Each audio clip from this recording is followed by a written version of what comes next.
Na jó, most foglald el magad 10 percig, amíg elintézem anyáink unalmas dolgait.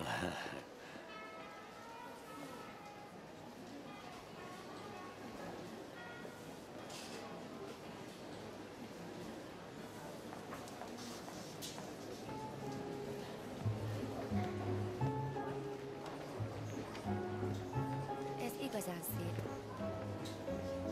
De köszönöm, Ned. Kérem. Van valami konkrét kívánsága, uram? Igen, az a nyaklánc mibe kerül? 270 fontba, uram. Jól van, megveszem. Pompás. Díszcsomagolást. Óhajt?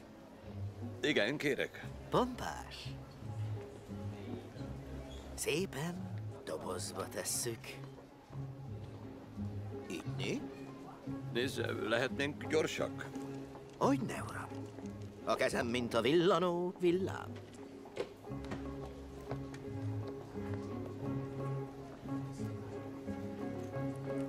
Így. Remek. Még nincsen kész. Jaj, nem kell nekem zacskó, beteszem a zsebembe. Ó, ez nem zacskó. Tényleg? Ez sokkal több puszta zacskónál.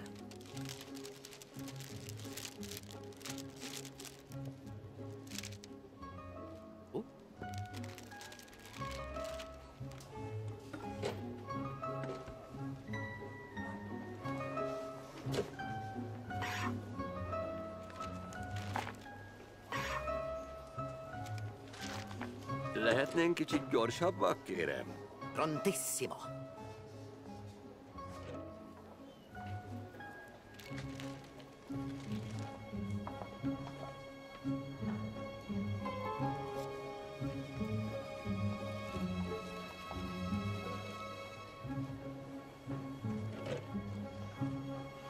Az mi? Egy darab fahéj, uram. Nézze, nem tudok várni. Nem fogja megvárni, uram. Fogadjunk. Csak egy pillanat, és kész van. Így né? Már majdnem kész. Majdnem, mi jöhet még? Meghempergeti joghurtban? Beszórja csoki gombokkal? Nem, uram. Betesszük egy karácsonyi dobozba.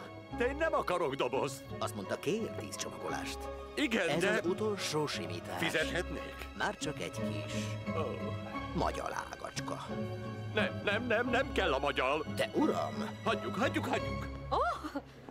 Látom, az ékszerpult körül olálkodsz. Nem, én csak épp erre jártam. Ne aggódj, nem remélek sokat, mivel 13 éve élek, Mr. Egy szép sál mindig örömmel. Tényleg szeretem a sálakat.